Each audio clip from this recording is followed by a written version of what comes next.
Welcome back to Baking It Fat and Weird. This cookie is the bane of my existence. I've had to do the honeycomb twice, and now we're making the cookie twice. I have learned a lot of lessons. Can't put too much honeycomb in a cookie because then it melts and turns into a cookie puddle. We're starting all over, and I'm gonna teach you everything that I've learned along the way.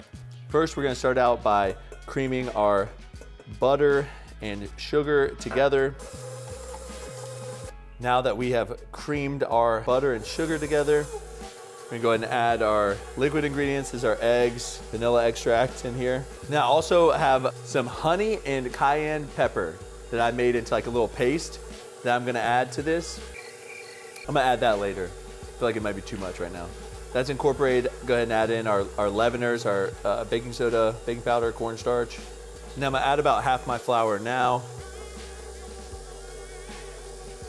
Then I'll add in my paste I made. I did say we were making a hot jalapeno honey cookie, didn't I? I've said it one of the days that I did this, so adding some more flour in. All right, I have some candied jalapenos. I think I mentioned how to make these before, but essentially you just take apple cider vinegar and sugar, you bring it up to a boil, then you add in like diced up jalapenos. You'll boil that for like 5 to 6 minutes, and then you'll strain those out.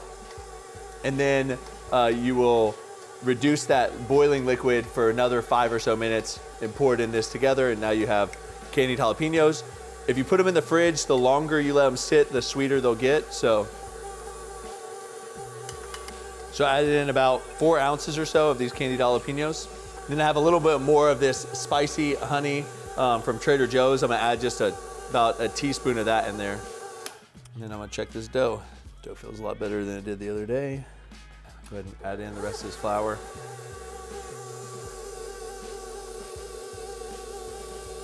All right, so last time I think it just got me because I put too much of this honeycomb in here. So I'm gonna put less of this honeycomb in here this time. So yesterday we made the honeycomb. I wasn't happy with it, and I've been up all night thinking about how I can do it better. So I'm gonna reattempt it today. I'm just gonna make a single batch, 120 milliliters of water right here. Then we need 340 grams of sugar, and then 170 grams of honey. So it's like 2 parts sugar, 1 part honey.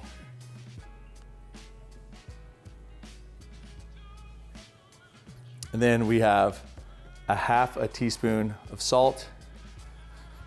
And then you have 1 tablespoon of baking soda that you're gonna use after you heat this up. So what I did wrong last time is I put it on high heat. I'm gonna put it on medium heat this time and stir it a little bit more. They said like slosh the pan. I'm just gonna whisk it slowly on medium heat, and then when it hits a boil, then you can stop whisking as much, but I'm gonna leave it on that lower heat and let it climb slower. I think I just let it heat too quickly and it kind of scorched it. So we're gonna get this started. So first I'm gonna kind of whisk it to incorporate everything together. Put it on like a medium heat. I'm just gonna whisk this until we get to a boil, and then I'll add the thermometer in, and while I'm doing that, probably get the parchment paper ready in our baking pan to pour it into. All right, when it hits 300, we're gonna pull it off. Garrison's gonna grab the thermometer out. I'm gonna drag it over here, throw the baking soda in, and start whisking vigorously.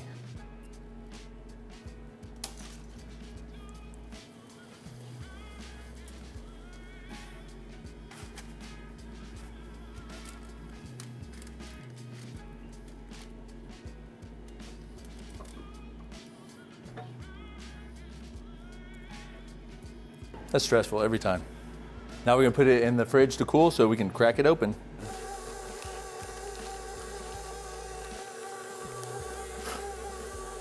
See how that tastes and feels. All right, tell it's better. It's not sticking to the spatula nearly as much. So the dough was just a little bit more tacky than I want it to be, so I've weighed out 65 grams of flour, and I'm gonna add that. I think this cookie is just a little bit stickier because of the amount of like honey and stuff like that in there. We're gonna line this with parchment paper, and then we're gonna go ahead and start weighing out our cookies. And do 5-ounce cookies, and then by the time we add the core, they should be about 5.5 ounces. Little trick, put the bowl with the dough and everything on your scale, and then tear it out so it zeroes it, and you will then just pull out from it and then You know, when it says like -5 ounces, then you'll know that you got it made.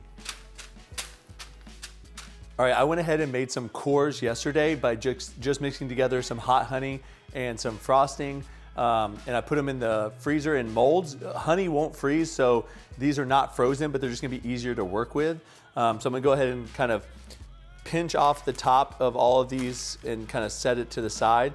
It's easier when you do that to kind of like make a cup, and then you have like a piece to then like top your cup with. It's a little trick when you're like making stuffed cookies. If you try to just do the cup method, it works out okay sometimes, but a lot of times it's like hard to then fold that dough back over the top. So what you do is you kind of form a cup like this, and then once you put the core in there, then you just kind of flatten this out and put it on top. So that method to me works a lot easier than just trying to like fold it around it, but you know, you do whatever you want to do. And like I said, you know, when you're using honey, it's not really gonna freeze, so it just kind of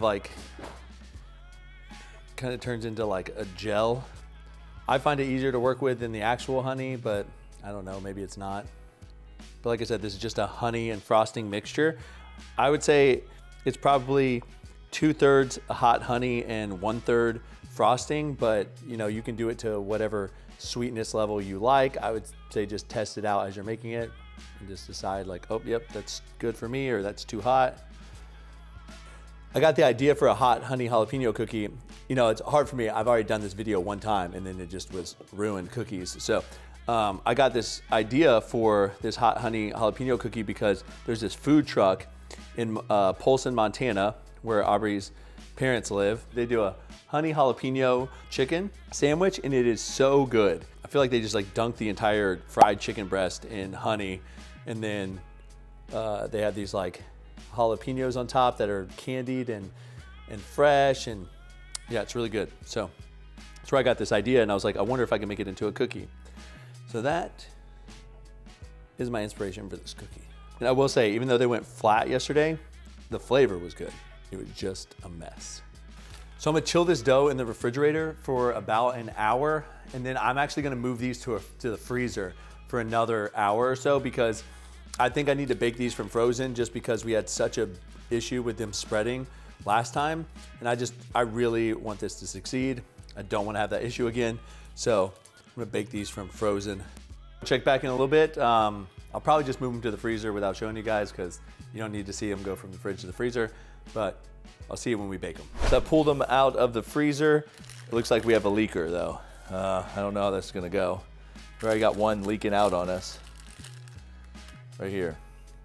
I'm tempted to like not even put it on the tray, because I've seen what they can do if they leak everywhere.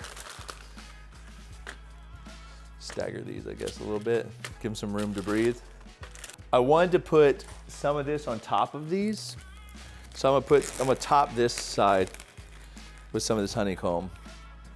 Since I had it go flat on me last time, I preheated the oven to 375 this time. So we're baking them a little bit hotter. There we go.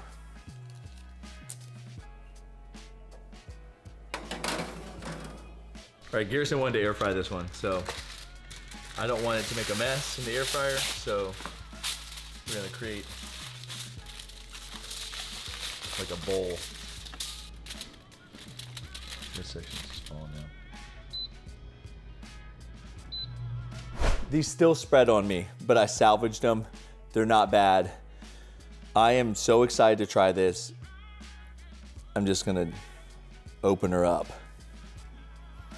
Oh, you can't really see a core in there, but I can see the jalapenos holding on for dear life. Get some honey. I know this is gonna be good. I know it. That is really good.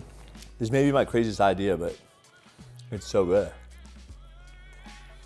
The frosting kind of gives you like this like almost cream cheesiness. So it's almost like this like jalapeno cornbread with hot honey and like a sweet butter frosting.